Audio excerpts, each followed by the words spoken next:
system has real consequences for people's lives, and it's often the most disadvantaged people who pay the highest price.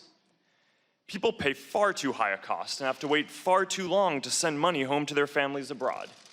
The current system is failing them. The financial industry is stagnant, and there is no digital financial architecture to support the innovation that we need.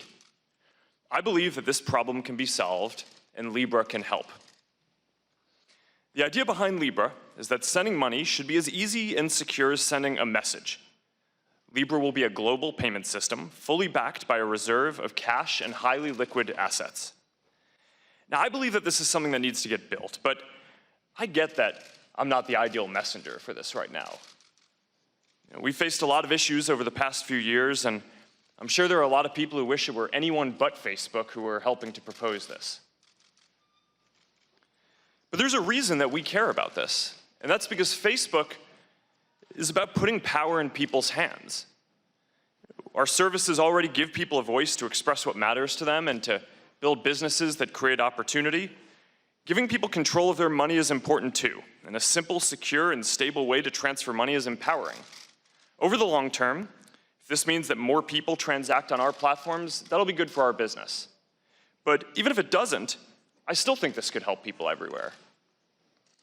Before we move forward, there are important risks that need to be addressed. There are questions about financial stability, fighting terrorism, and more, and I'm here today to discuss those risks and how we plan to address them. But I also hope that we get a chance to talk about the risks of not innovating. Because while we debate these issues, the rest of the world isn't waiting.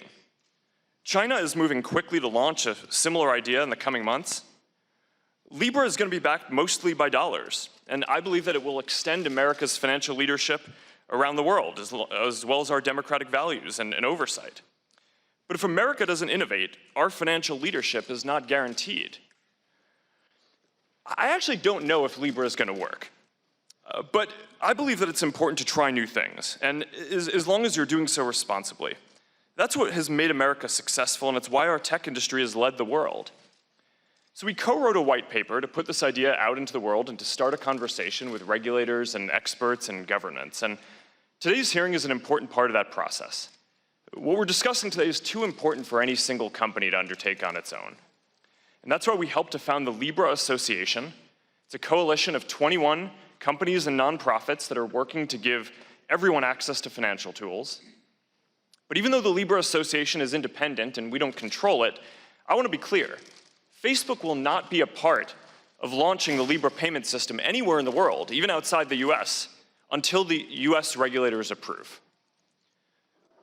Last time I testified before Congress, I talked about taking a broader view of our responsibility, and that includes making sure our services are used for good and preventing harm. And I want to discuss that across other aspects of our work today as well. People shouldn't be discriminated against on any of our services. We have policies in place to prevent hate speech and remove harmful content, but discrimination can also show up in how ads are targeted and shown too. As part of a settlement with civil rights groups, we've banned advertisers from using age, gender, or zip codes to target housing, employment, or credit opportunities, and we've limited interest-based targeting for these ads too. This is part of our commitment to support civil rights and prevent discrimination. I also know that we need more diverse perspectives in our company. Diversity leads to better decisions and better services for our community. We've made diversity a priority in hiring, and we've also made a commitment that within 5 years, more than 50% of our workforce will be women, people of color, and other underrepresented groups. We've made some progress here. There are more people of color, women in technical and business roles, and underrepresented people in leadership at Facebook now. But I know that we still have a long way to go. Chairwoman Waters, Ranking Member McHenry, and members of the committee, this has been a challenging few years for Facebook. I recognize that we play an important role in society and have unique responsibilities because of that. And I feel blessed to be in a position where we can make a difference in people's lives. And for as long as I'm here, I'm committed to using our position to push for big ideas that I believe can help empower people. Thank you, and I'm looking forward to answering your questions. Thank you very much. I now recognize myself for 5 minutes for questions. So we have been listening there to Facebook CEO Mark Zuckerberg appearing before a US House committee, this time defending the upcoming launch of Facebook's digital currency. Our correspondent Shihab Ratansi is joining us live from Washington, D.C. I believe he was also listening in to Zuckerberg, talking about everything from America's democratic values to civil rights and preventing discrimination in his defense of Facebook's digital currency, Shihab. That's his pitch. Look, trust us.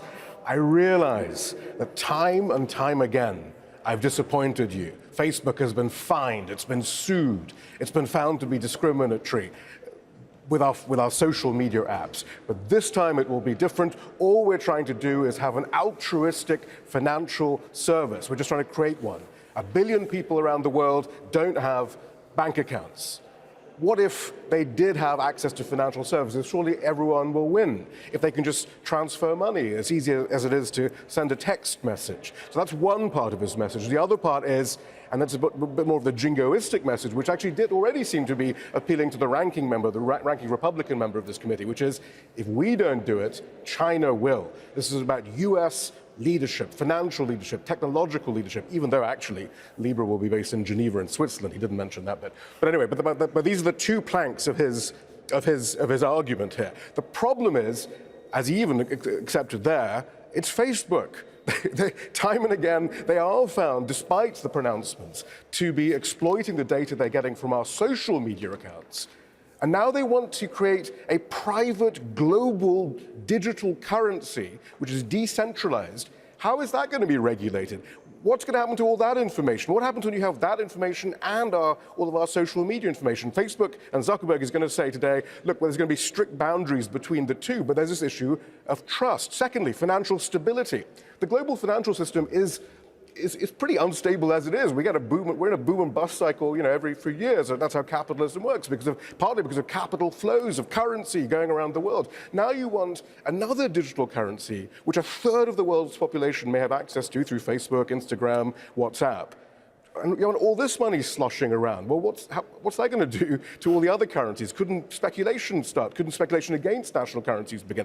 That's another question. Regulation in a decentralized currency. I mean, who's in charge of this, though, as well? So these are some of the issues he has to face: financial instability, privacy, the currency being used for nefarious ends with no oversight. We expect those to come up. But given this is Facebook too, we also expect other issues that have dogged Facebook to come up too. It's going to be a long hearing. There's 60 people on this committee. Each has about 5 minutes to ask questions, so it's going to be a long day for everyone. Shihab, thank you very much for that. For now, that's Shihab Ratansi live in Washington, D.C. Thank you.